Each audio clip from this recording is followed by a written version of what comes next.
Well, messages of hate popping up across the tri-state area after last week's heated election. And tonight, new numbers show a dramatic rise in hate crimes across the 5 boroughs.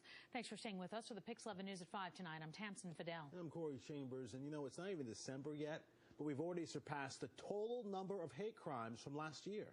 And while these crimes may not be directly tied to the election, certainly we're learning these new numbers, learning about them at a tumultuous time for our country. Yeah, it really is. PIX 11's Narmeen Chaudhary live in Crown Heights tonight with more on this. Narmeen. Tamsin and Corey, this is just one of the communities here that recently saw a swastika tagged to its sidewalk.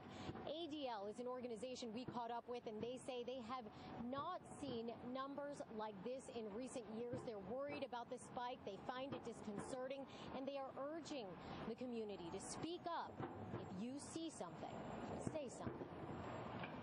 Students at the new school in Manhattan found this. In Brooklyn, another swastika. The NYPD even releasing this video of the man they believe to be responsible for the message of hate in Crown Heights. In Ramapo, New York, orange graffiti spray painted to read, "No Jews." Just 20 miles north of New York City in White Plains, swastikas and the N-word spray painted on a walkway. Groups like the ADL, the Anti-Defamation League, do not believe the incidents and its timing post a divisive election is at all random. I think there's definitely people out there that are feeling very emboldened because of the election, and they're now acting on that new sense of I can do this and get away with it.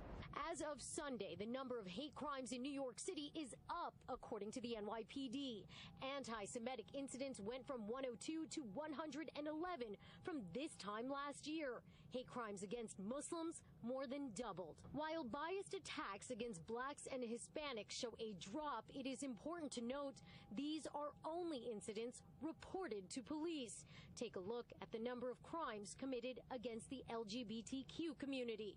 Also up. It's really critical that the community comes together and elected officials, all elected officials now denounce this type of behavior. Kayla Santos-Uoso with the Arab American Association of New York says Muslim Americans' fears have grown so much here in New York, she's actually had to create a volunteer escort service for worried commuters. A sign-up page shows an overwhelming response, more than 6,000 willing to help. This level of urgency, 6,000 people signing up on a list to accompany a neighbor that they've never met, to me, not only shows that we have to do something, we have to harness that energy and find ways for people to do that. We want to emphasize that these kinds of hate crimes and incidents are not isolated to only the Jewish and Muslim communities. Instead, we're told they expand far beyond to the LGBTQ communities.